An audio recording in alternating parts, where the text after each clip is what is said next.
A história do pão. O Neolítico. Há cerca de 10.000 anos, na época pré-histórica do Neolítico, o ser humano descobriu a agricultura. O domínio dos primeiros cereais, trigo, cevada e milho miúdo, abriu o caminho ao aparecimento do pão.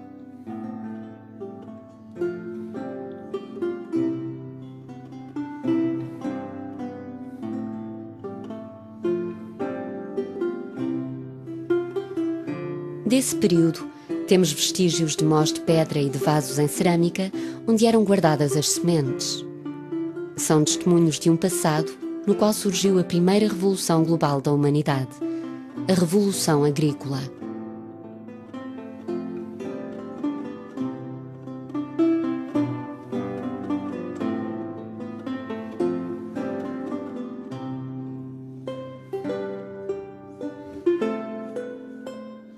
Foi na região entre o atual Iraque e o atual Egito que a agricultura nasceu. Daí, alastrou lentamente para todo o mundo. O pão começava a sua longa caminhada.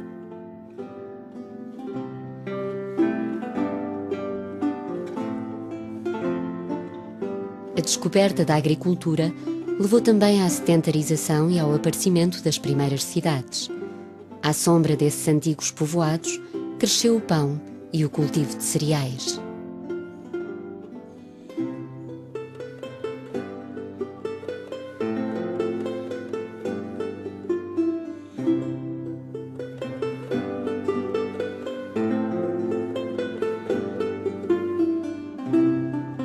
A Antiguidade.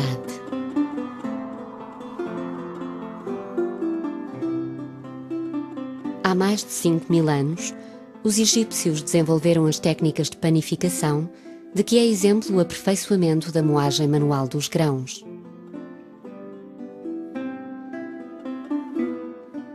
Também se deve aos egípcios o incremento da fermentação. Pensa-se, aliás, que adicionavam algum fermento de cerveja à massa da farinha e à água para alegadamente melhorar o processo.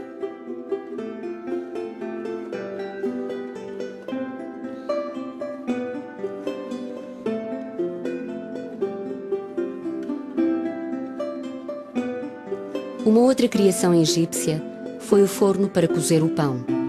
Os fornos egípcios eram abobadados e feitos de tijolo, podendo ter várias dimensões. Na verdade, eram basicamente semelhantes aos que ainda hoje são usados.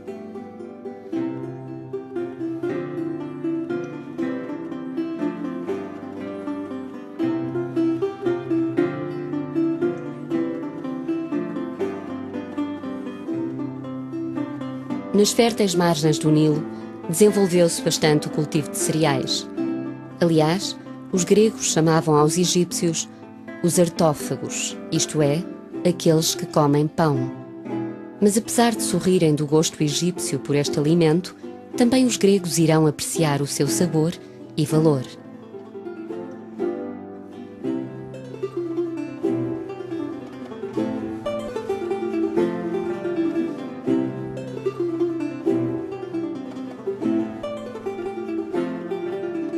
Na generosa terra grega, também o pão teve lugar de particular destaque nas mesas helénicas. Os gregos tinham mais de 70 tipos diferentes de pão, cada qual com o seu nome específico. Foi ainda na antiga Grécia que nasceu a padaria e o verdadeiro profissional de panificação, o padeiro. Nas imagens gregas de banquetes ou de palestras, é comum o pão marcar presença, ao lado de oradores e de filósofos.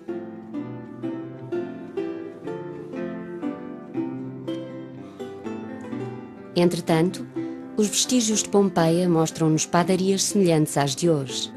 Aliás, foi em Roma que no século I nasceu o primeiro sindicato da história, o Colégio Oficial de Padeiros. Estes vasos eram usados pelas matronas romanas ou pelos padeiros para fazer o pão. E a prova de que o pão era um valor essencial na civilização romana está na frase de Juvenal, em que ele afirma que Roma vivia à base de pão e circo. a época medieval.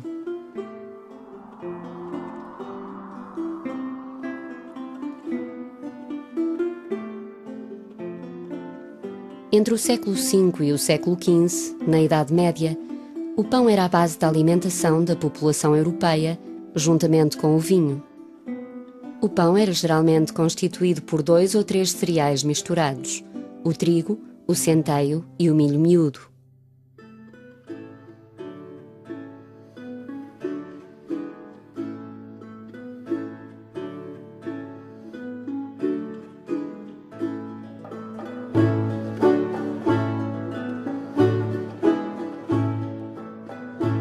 Apesar de o trigo, o centeio e o milho miúdo serem os cereais mais comuns, deve dizer-se que em tempo de crise fazia-se pão de bolota ou de bagaço de azeitona, como refere o cronista português Fernão Lopes ao escrever sobre as dificuldades dos lisboetas durante o cerco castelhano em 1384.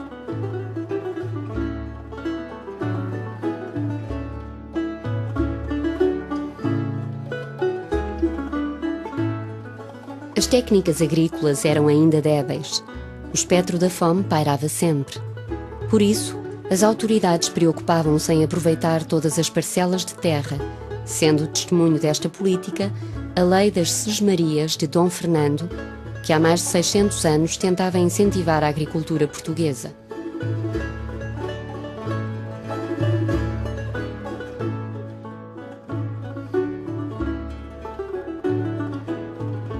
A terra era duramente trabalhada. Cada grão era importante, pois se a colheita fosse má, a fome surgiria. E com a fome viriam as doenças. A famosa peste negra, que matou 1/3 da população europeia e portuguesa em meados do século XV, surgiu no seguimento de uma série de maus anos cerealíferos.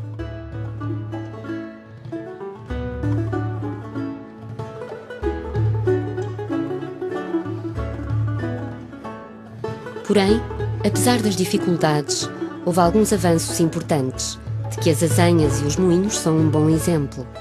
Lentamente, a Europa desenvolvia-se e a cultura do pão era parte integrante e essencial da vida cotidiana da Idade Média.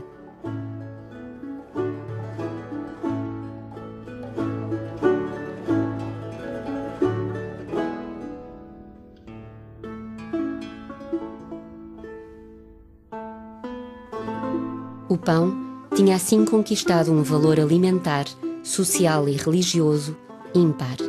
O seu valor real e simbólico era insuperável.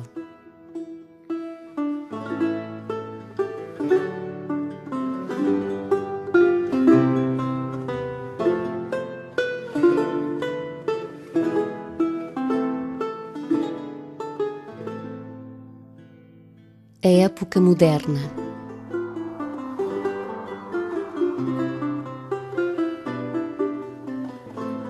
Entre o século XVI e o século XVIII, a agricultura e a produção de cereais aperfeiçoaram-se. A atenção dos governantes, dos economistas e dos filósofos virou-se ainda mais para a terra, considerada por muitos como a maior riqueza das nações.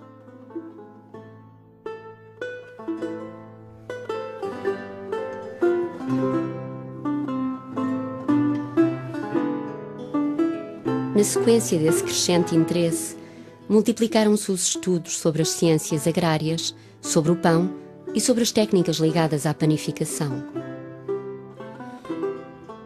Os livros e os desenhos, cada vez mais bem elaborados, de moinhos ou de charruas, são a prova desse interesse.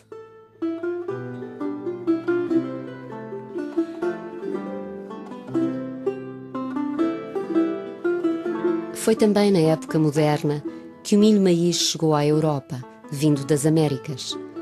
Os descobrimentos ibéricos em geral e portugueses em particular dão assim um contributo decisivo para a cultura do pão.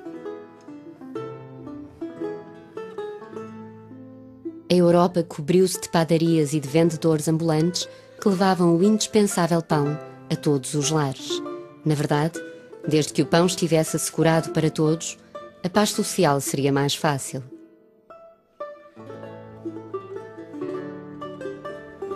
O bom pão começou a fazer parte das reivindicações dos povos, ao lado da liberdade e da justiça social. O pão anunciava novos tempos.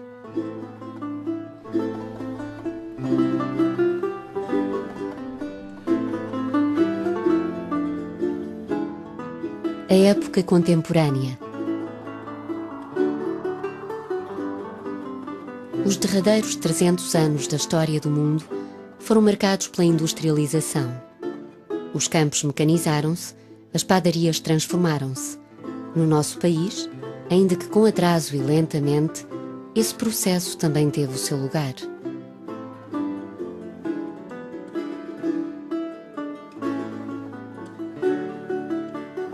As antigas padarias modificaram-se. A produção aumentou consideravelmente, para assim se alimentar uma população europeia que cresceu bastante nesta época, apesar das dificuldades sociais que a Revolução Industrial também acarretou.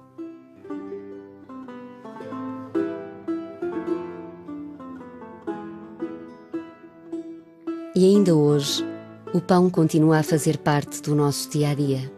Seja levado por homens e mulheres que percorrem as nossas ruas, seja vendido nas padarias que nos oferecem a maior dádiva de todas, o pão, esse antigo e leal companheiro da humanidade.